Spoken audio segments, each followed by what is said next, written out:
नमस्कार, मी परमदास जाधव. आपण कधी-कधी विचार केला पाहिजे, की जगामध्ये भरपूर असे देश आहेत. ते देशामध्ये जे चलन आहे, ते चलन आणि त्याच्या किमती मोठमोठे चलन आपल्याला पाहायला मिळतात. पण त्याची जी किंमत आहे, ओरिजिनल किंमत, ही एकदम कमी असते. तर जगामध्ये एक इराण असा एक देश आहे, की तिथे आपल्याला चलन हे भरपूर मोठं बघायला मिळतंय. पण सत्य त्याचं जाणून घेतलं तर त्याची किंमत ही एकदम कमकुवत अशी आहे. तर अशातच जे इराणचं अधिकृत चलन, इराणी चलन, याला रियाल असे हे म्हणतात. पण त्याचे जेव्हा आपण व्यवहारात त्याला तोमान असे वापरतात. म्हणजे अधिकृत जे चलन आहे त्याला रियाल म्हणतात. परंतु व्यवहारात त्याला लोक हे वापरताना तोमान म्हणून वापरतात. तर तिथला जो इराणचा तिथले लोक हिशोब कसा करतात, तर त्यांचा एक तोमान आणि त्याचा जर आपण चलनात हिशोब केला तर 10 रियाल म्हणून ते वापरतात. असे ते त्यांचे हे सगळं महागाईमुळे सरकारने हा नियम नवीन लागू केलेला आहे. तर त्यामुळे एक तोमान बरोबर त्यांचे किती 10,000 रियाल असा त्याचा संदर्भ घेतला जातोय. तर जर आपण इराणी चलन आणि भारतीय चलन याचा जर आपण थोडक्यात असा विचार केला तर त्यांचा एक इराणी रियाल म्हणजे आपल्या भारतामध्ये त्याची किंमत ही 0.0023 म्हणजे 1 रुपया पण पूर्ण नाही किंवा 50 पैसा पण पूर्ण नाही, इतकी तिथली हे इराणी जी रियालची किंमत आहे कमी आहे.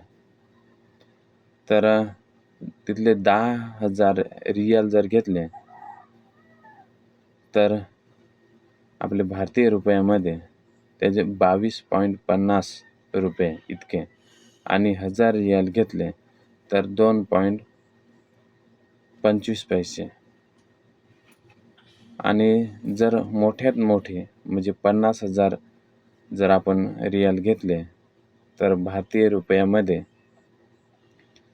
त्याचे 112.50 रुपये इतकी रक्कम होते आपले भारतीय रुपयामध्ये. तर इथले जे म्हणजे परकीय चलन हे ना कधी सारखं बदलत असतंय.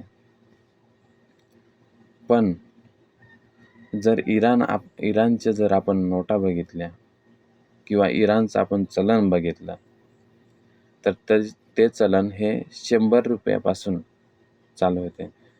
तर ते 100 आहे, 200, 500, 1000, 2000, 5000, 10,000, 20,000, 50,000 आणि मोठीत मोठी अशी रक्कम, आणि त्याची नोट ही 1,00,000 रुपयाची नोट आहे.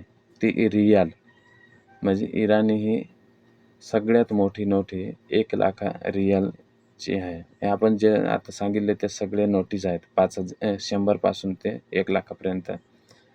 जसे आपल्या 10, 20, 50, 100, 200, 500 अशा नोटी आहेत, असे त्यांचे हे नोटी आहेत. तिथे 1,00,000ची ही सगळ्यात मोठी नोट मानली जाते. तर आपल्याकडे 50,000 500 रुपयाची याशिवाय तिथे मोठमोठाले चेकसुद्धा आहेत. तर तिथे 50 आणि 1 लाख या मूल्यामधले जे चेक आहेत ते वापरले जातात.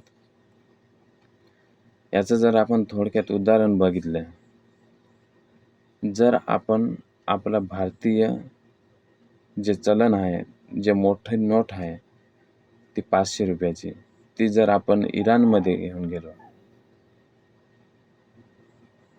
तर त्या बदल्यात आपण जर करन्सी एक्सचेंज करतोय म्हणजे बदलतोय, त्यावेळेस आपल्याला 500 रुपयाच्या बदल्यात 2,22,000 पेक्षा जास्त होणे तिथले रियाल आपल्याला मिळतील. म्हणजे बघा, आपण फक्त 500 रुपये घेऊन गेलो, तर तिथले 2,22,000 पेक्षा पण जास्त आपल्याला इराणी जी चलन आहे, जे रियाल आहे, ते आपल्याला मिळू शकते. जरी तिथली नोट किंवा तिथलं चलन मोठं असलं, ऐकायला मोठं वाटतंय, बघायला मोठं वाटतंय, पण तिथली सत्य परिस्थिती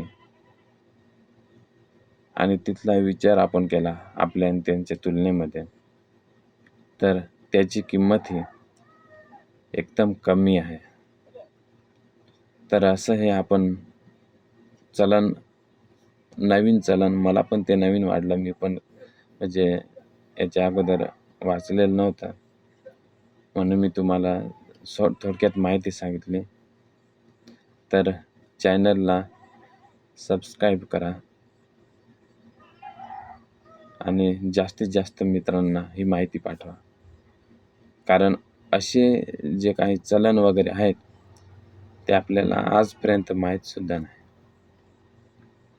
आपण फक्त भारतापुरता विचार करत असतो. तर हा तुम्हाला व्हिडिओ आवडला असेल. इथेच थांबतोय. धन्यवाद.